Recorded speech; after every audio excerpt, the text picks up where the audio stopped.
money, marriage, in truth no one tells you. So in marriage, if you do your research, you'll find out that one of the major causes of separation in marriage has to do with finances. So money is a very vital reason why people separate in marriage. It's a subject that affects everyone. It's a subject that affects everyone, the old and the young, and it also affects the poor people and people who are well off. One thing about money in marriage is this.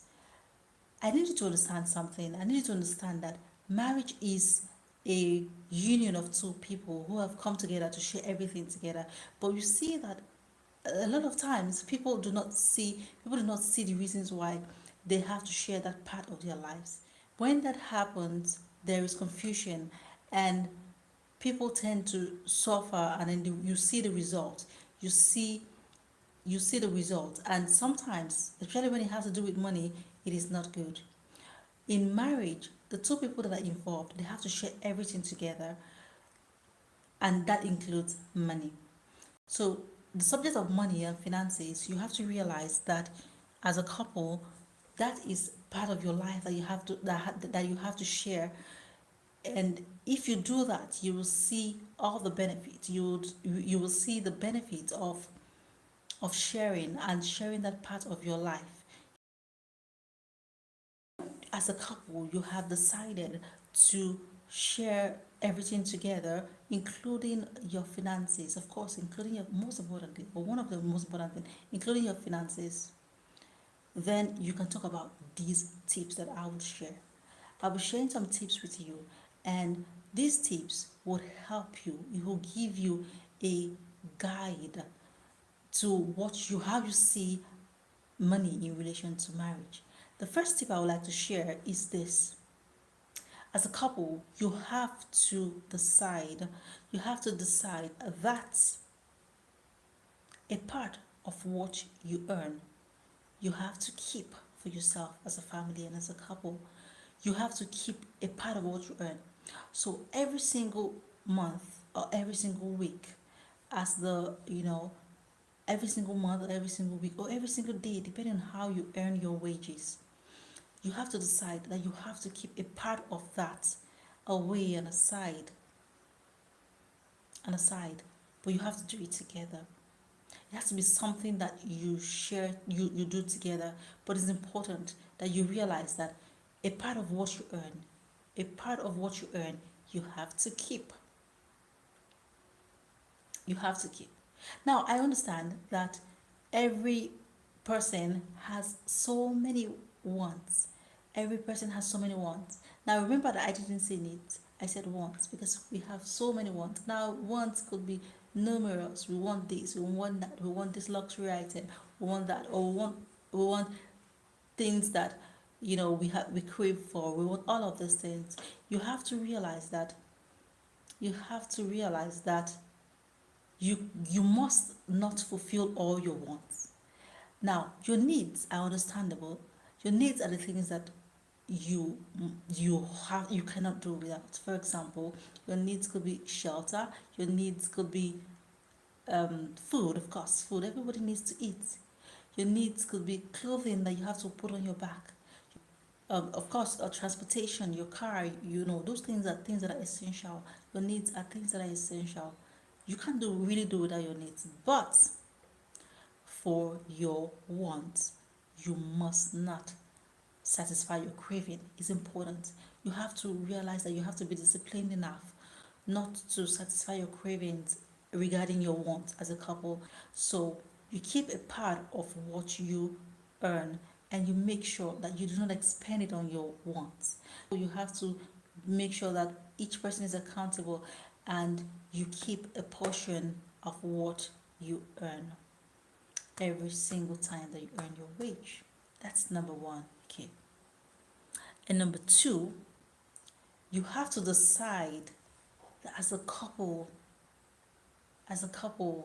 you and your partner, you have to make the decision together to start something. And what is that? You have to make sure that you start to save something towards investing.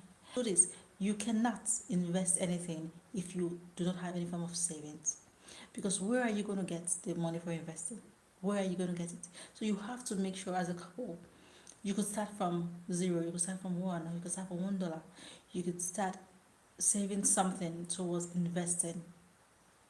The third thing you need to think about as a couple, as a couple, and this is not much talked about, is, and this is not much talked about, is that you have to start to invest in something. Now, investment is a buzzword. Everyone talks about investing, but what people don't talk about is that investing is a skill. So, as a couple, you have to learn the skill of investing. You have to learn the skill. What do you want to invest in? First and foremost, what would you like to invest in? There's so many things you could invest in. You could be investing in the real estate, you could be investing in stocks, you could be investing in funds, you could be investing in businesses. Okay, you could decide that you want to start investing in stocks, or you could decide that you want to start investing in real estate, or you could decide that you want to start investing in businesses. But as a couple, you have to have that agreement together, and that is where you'll be putting the money that you have kept aside. It has to be vast, and you have to have the knowledge of what you are investing in. Say, for example, you decide to start investing in stocks. You have to start doing your research on how to become a very good stock buyer. You must not leave that whole thing to your stockbroker. You have to know what you are investing your money in. You have to be a little bit savvy about it. If you decided that you want to start investing in real estate, for instance, you have to become very vast in your knowledge of the market of real estate. You have to know what is going on in the market. You say, for example, you want to start investing in um, building businesses, for instance. You have to know what kind of businesses am I going to go into, because that is really very tricky. Talked about number one, you have to keep a part of what you earn. You have to make sure you keep a part of what you earn. And number two, you have to start to put your money in something. You have to save that money and keep it for the purpose of investing. Number three, you have to have the knowledge of what you're going to be investing in. Okay, you have to have the knowledge. You have to know, oh, am I going to be investing my money in stocks? You have to be very savvy about stocks. Am I going to be investing my money in real estate? You have to be very knowledgeable about real estate. Am I going to start building businesses? You have to become a very good business. The fourth thing that you must know about money in relation to marriage, you have to control, you have to learn the secret of controlling your expenditures. So you have to make sure that you guard your investment very closely.